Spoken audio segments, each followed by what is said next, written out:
is Rinku Taide from the AIML department, and I will be taking you through today's lecture on case study of relational database management system using Oracle, PostgreSQL, and MySQL. And in this session, I will also discuss about how different RDBMS work internally and their architecture, memory management processes, security, and SQL features.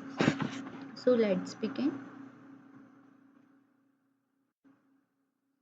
First is architecture. Every RDBMS works on a client server architecture, users send SQL queries from the client side, and these queries reach the database server, and inside the several components process the query, optimization, execution, and transaction control. The architecture mainly has three layers: application layer where the client application run, and second is database design where query processing happens, and third is a storage layer where actual data is stored. This layered architecture ensures performance, security, and scalability. Next is physical files. All RDBMS store data in multiple files, physical files on the operating systems, and data files store actual table data, indexes, and metadata. And next is Redo transaction logs, keeps tracks of every change for recovery. And next is control files, stored structural information. Next is temporary files, used for sorting, joins, and indexing. This file ensures data safety, integrity, and system performance. Next is memory structures, and to process SQL operations efficiently, RDBMS use various memory areas. The main components are shared pool, which is stored SQL statements, and next is buffer cache, store frequently accessed data blocks, and next is Redo log buffer, holds change records before writing to logs, and next is work memory allocated for sorting, hashing, and joins. These memory structures help reduce disk input output and improve query execution speed. Next is background processes. Database system run many background processes that handle internal operations automatically. Important processes include DB writer writes modified data to files, log writer writes redo entries, and checkpoint processes maintain consistencies. Archiver copies redo logs for backup. In PostgreSQL, we have also checkpointers, and these processes collectively ensures reliability, recovery, and system health. Next is data dictionary. The data dictionary is the heart of the database. It contains metadata about everything, and like tables, users, constraints, indexes, and privileges. Users cannot update it manually. Whenever a SQL statement run, the database engine automatically updates the dictionary. It plays a key role in query processing, optimization, and data administrator. Next is dynamic performance views. These are special views that show live information about database. Example: Oracle, PostgreSQL, and MySQL. Using these DBS can monitor sessions, logs, memory uses, buffer status, and overall performance. Next is security. Database security ensures only authorized users can access or modify data. It includes authentication, encryption, auditing, and network controls. All RDBMS provides features to protect sensitive information and maintain compliance with security standards. Next is role management. Roles are group of privileges. Instead of assigning permissions to each user individually, we assign a role. For example, a read-only role may give select access, an admin role may have permissions to create tables and users. This makes user management simpler and more secure. Privileges management, and privilege determine what actions users can perform. There are two types: system privileges for creating tables, user schemas, and object privileges for accessing specific tables, views, and procedures. And privilege management helps maintain proper access control. Next is profiles.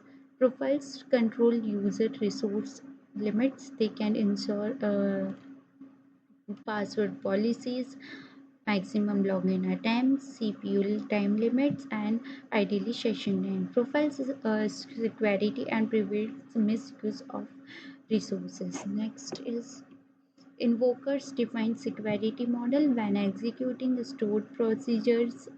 Access may depend on defined rights. Procedure uses the creator's permissions, and invoker rights.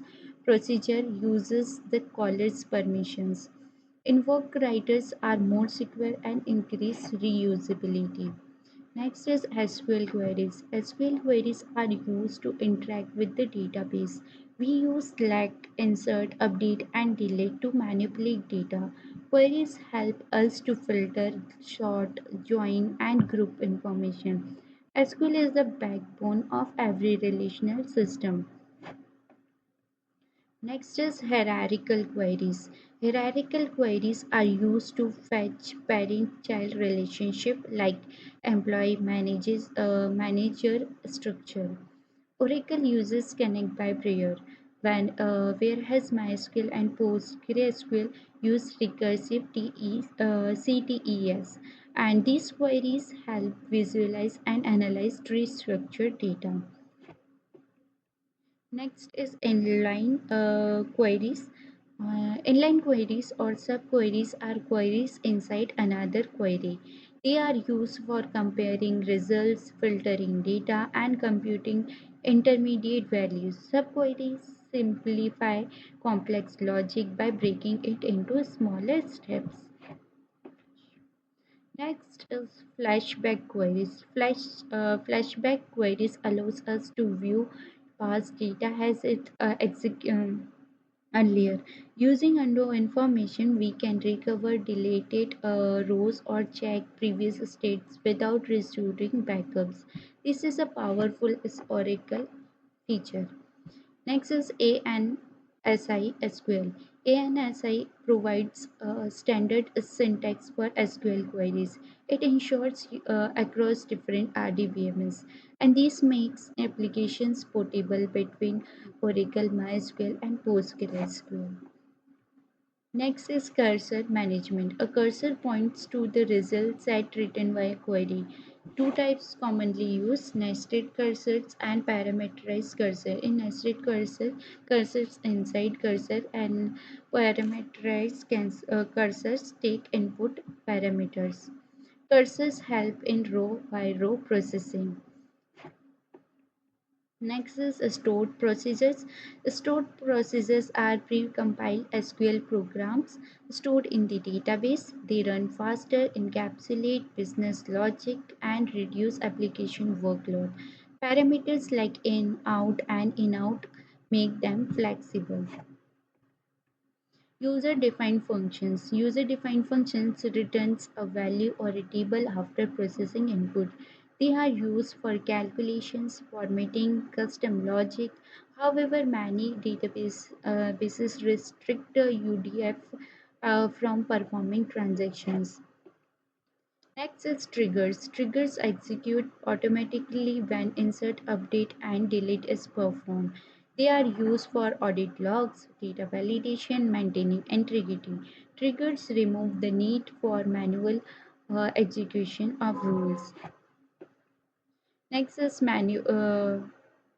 muting errors. A muting errors occurs when a trigger to access the same table that is currently being modified. To avoid this, use statement level triggers, compound triggers, use temporary tables. Instead of triggers, these triggers are mainly used with views. If a view is not updatable, and instead of trigger redirects the operation to underlying tables. This enables complex viewed updates. Next is thank you.